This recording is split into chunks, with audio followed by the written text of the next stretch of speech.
Hello, I'm Emily Donaldson, a third grade teacher at William Winchester Elementary. Today I'm going to show you a strategy that we use to build understanding of multiplication in third grade. We are going to be using arrays to model multiplication. Here's an example word problem. It says our classroom has 6 rows of desks with 4 desks in each row. How many desks are there?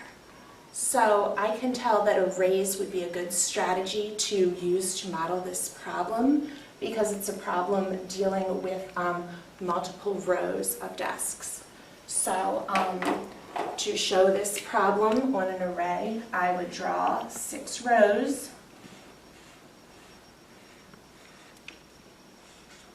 and 4 columns.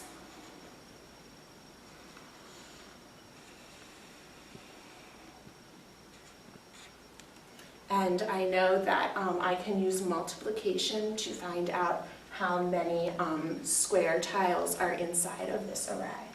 So to begin with, this is a strategy that I would use with my third grade students as they are developing their fact fluency.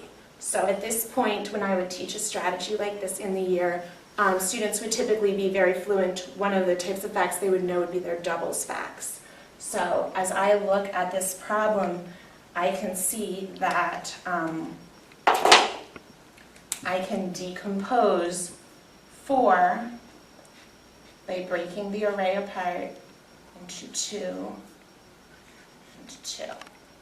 So now I've taken a more complex problem, which was 6 times 4, and I've broken it into 2 simpler problems, 6 times 2 and 6 times 2.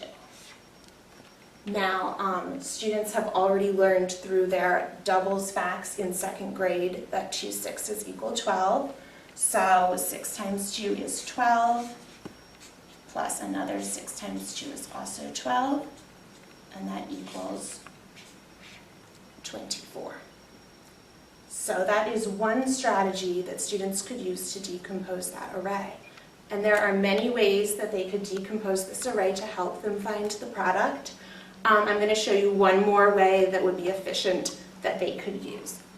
So another possibility would be to draw the desks, 6 rows, 1, 2, 3, 4, 5, 6 rows, and 4 columns.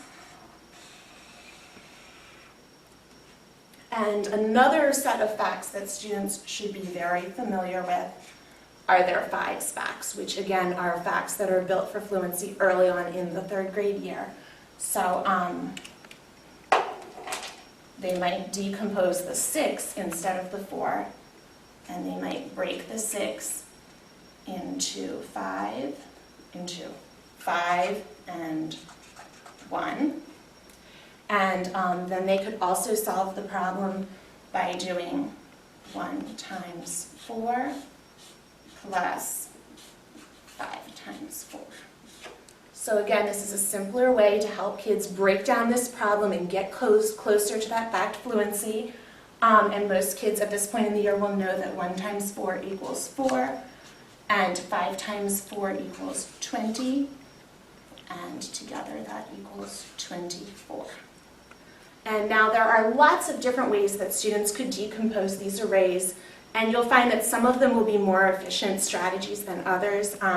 So one thing that I like to do with my students as we get to the end of our lesson is I say, okay, well, which strategy did you think worked best for you? Which was the most efficient? Which would be the most likely one to get you the correct answer?